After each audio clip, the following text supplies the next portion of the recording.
Hello guys, Rafi അടൂരാണേ. പുതിയ വീഡിയോയിലേക്ക് എല്ലാവർക്കും സ്വാഗതം. കഴിഞ്ഞ ദിവസം നമ്മൾ മൂന്നാർ ട്രിപ്പ് പോയിട്ട് തിരിച്ചു വരുന്ന ഒരു കാഴ്ചയാണ് നിങ്ങൾ കാണുന്നത് കേട്ടോ. ഇതൊരു ചെറിയൊരു റോഡ് ട്രിപ്പ്, ഒരു ബൈക്ക് റേസിംഗ് മാത്രമാണ്, ഒരു ബൈക്ക് റൈഡ് മാത്രമാണിത്. റോയൽ എൻഫീൽഡ് ഗ്രൂപ്പിൻ്റെ കൂടെ RRC എന്ന് പറയുന്ന ഒരു ഗ്രൂപ്പിൻ്റെ കൂടെയായിരുന്നു ഞങ്ങളുടെ യാത്ര. ഒരു ദിവസത്തെ വട്ടവട സ്റ്റേ ആയിരുന്നു. തൊടുപുഴ ഭാഗത്തു നിന്നാണ് ഞങ്ങൾ റൈഡ് ആരംഭിച്ചത്. ഏകദേശം ഒരു 20ഓളം റോയൽ എൻഫീൽഡിൻ്റെ ബൈക്കുകൾ ഉണ്ടായിരുന്നു.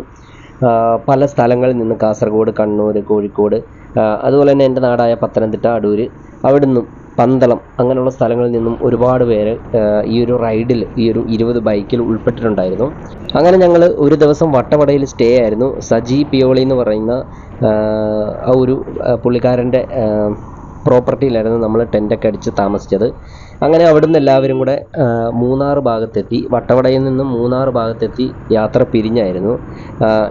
സെൽഫായിട്ട് പോകേണ്ടവർക്ക് സെൽഫായിട്ട് പോകുമായിരുന്നു, അല്ലാതെ കൂട്ടത്തോടെ തൊടുപുഴയ്ക്ക് പോകേണ്ടവർ തൊടുപുഴയ്ക്ക് പോകണമായിരുന്നു.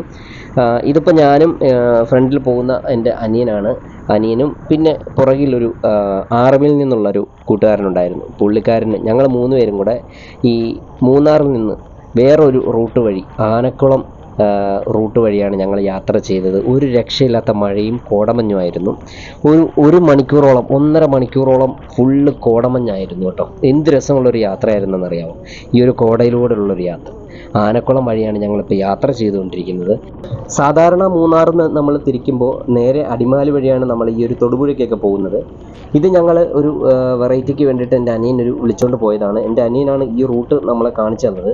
ആനച്ചാൽ വഴി, മൂന്നാർ ആനച്ചാൽ, കഞ്ഞിക്കുഴി, വണ്ണപ്പുറം, എന്നിട്ട് തൊടുപുഴയ്ക്ക് ചാടും. ആ ഒരു റൂട്ടായിരുന്നു കേട്ടോ. ആദ്യമൊക്കെ കുറച്ച് വഴി അറിയാതൊക്കെ ഇങ്ങനെ പോയി. നമ്മൾ ഈ ഗൂഗിൾ മാപ്പ് നോക്കിയിട്ടാണ് പോയത്. പക്ഷേ കുറച്ച് നേരം കഴിഞ്ഞപ്പോൾ ഒരു ചെറിയ മഴയൊക്കെ തുടങ്ങി. എൻ്റെ പൊന്നെ, ഒരു രക്ഷയില്ലാത്ത കോട. ആ ഒരു യാത്രയുടെ ഫുൾഫില്ല് എന്ന് വേണമെങ്കിൽ പറയാം. ആ ഒരു യാത്ര അവസാന സമയം നമുക്ക് തന്നൊരു കാഴ്ചകളാണ് നിങ്ങൾ കണ്ടുകൊണ്ടിരിക്കുന്നത്. എന്ത് രസമുള്ളൊരു യാത്രയായിരുന്നറിയോ. അത്രയ്ക്ക് കോടമഞ്ഞ് ആസ്വദിച്ച് പോകാൻ പറ്റിയൊരു യാത്ര കിട്ടി. സാധാരണ കോടയിലൂടെ കയറി കഴിഞ്ഞാൽ കുറച്ച് നേരം കഴിയുമ്പോൾ കോടയൊക്കെ മാറിപ്പോകും.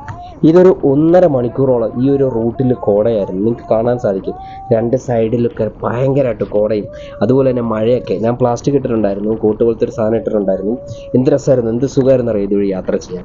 അപ്പോൾ നിങ്ങൾക്ക് ഇങ്ങനത്തെ കോട യാത്രകൾ എക്സ്പീരിയൻസ് ചെയ്തിട്ടുണ്ടെങ്കിൽ ഒന്ന് കമൻറ്റ് ചെയ്തേക്കുക കേട്ടോ. കോടയാത്ര ഇഷ്ടപ്പെടുന്നവർ ഒന്ന് കമൻറ്റ് ചെയ്തേക്കുക. നല്ല കിടിലൻ യാത്രയാണ്. നിങ്ങൾക്ക് ഇതുവഴി വരാൻ താല്പര്യമുണ്ടെങ്കിൽ ഞാൻ ഇതിൻ്റെ റൂട്ട് മാപ്പ്, ആനച്ചാൽ, കഞ്ഞിക്കുഴി, വണ്ണപ്പുറം, അവിടുന്ന് നേരെ തൊടുപുഴ. അടിപൊളിയാണ് കേട്ടോ, സൂപ്പറാണ്. നൈസ് മഴയത്തൊക്കെ പോയിക്കൊണ്ടിരിക്കണം. അപ്പോഴാണ് ഈ ഒരു കോട ആസ്വദിച്ച് നമുക്ക് ഈ ഒരു യാത്ര അനുഭവിക്കാൻ അല്ലെങ്കിൽ ആസ്വദിക്കാൻ കഴിയത്തുള്ളൂ. അപ്പോൾ നമ്മുടെ ഇന്നത്തെ വീഡിയോ ഇത്രേ ഉള്ളൂ. വീഡിയോ ഇഷ്ടപ്പെട്ട എല്ലാവരും ഒന്ന് സബ്സ്ക്രൈബ് ചെയ്തേക്കുക. പുതിയ വീഡിയോ ആയിട്ട് വരുന്നിടം വരെ എല്ലാവർക്കും ബൈ.